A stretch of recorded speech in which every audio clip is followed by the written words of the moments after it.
Assalamualaikum warahmatullahi wabarakatuh. Perkenalkan, nama saya adalah Muhammad Guntur Ramadan dengan NRP 2042241006 dari Departemen Teknik Instrumentasi Angkatan 24 kelas C. Nah, pada kesempatan kali ini saya akan menjelaskan tentang simulasi rangkaian timer yang telah saya buat menggunakan software Proteus.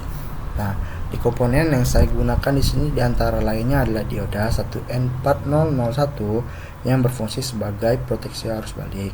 Kemudian transistor yang saya gunakan adalah 2N3906 yaitu tipe PNP yang berfungsi sebagai switch. Selain itu, saya juga menggunakan resistor potensiometer untuk memvariasikan nilai resistansi kapasitor untuk menentukan frekuensi, serta IC55 yang berfungsi sebagai timer utama. Untuk bagian counter atau divider, saya menggunakan IC 4020, 4020. Komponen lainnya yang saya gunakan adalah push button. Habis itu adalah push button sebagai tombol start. Lalu switch untuk memilih kapasitansi dan relay untuk memutuskan sambungan listrik ke beban saat timer selesai. Awalnya saya menyusun semua komponen di Proteus terlebih dahulu agar lebih mudah dalam proses wiring. Nah, untuk cara kerjanya, IC55 menghasilkan sinyal dengan frekuensi yang ditentukan oleh kombinasi resistor, potensiometer, dan kapasitor. Sinyal ini kemudian masuk ke IC4020 untuk dibagi menjadi frekuensi yang lebih lambat.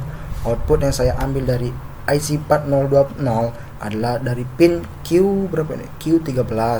Nah, ketika output dari Q13 aktif, sinyal tersebut akan mengaktifkan transistor 2N3906 yang kemudian akan memutus arus ke relay. Relay yang awalnya aktif akan mati sehingga beban yang terhubung ke relay juga ikut mati secara otomatis. Lalu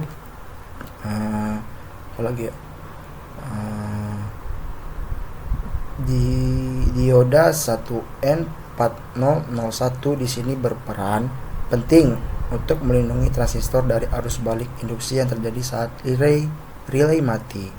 Lalu, untuk pengaturan nilai resistor dan kapasitor yang saya gunakan sesuai dengan yang sudah Pak Eka berikan di ujian ITS kali ini, yaitu R1-nya bernilai 2,2K, R2-nya bernilai 39K, R3-nya 1M, R4-nya itu 6,8K, lalu potensiometernya itu 470K, kapasitor C1 dan C2 masing-masingnya itu 0,1 mikrofarad.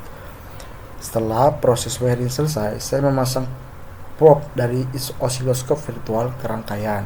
Pada channel A, saya dapat melihat bentuk gelombang kotak yang dihasilkan oleh IC55 serta hasil pembagian frekuensi dari IC4020.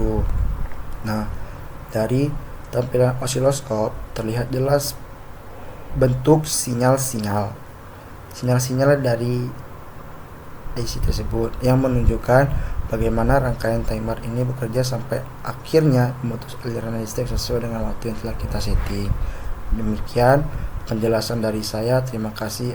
Wassalamualaikum warahmatullahi wabarakatuh. Maaf kalau penjelasan saya kurang, yang saya pahami hanya segitu, Pak.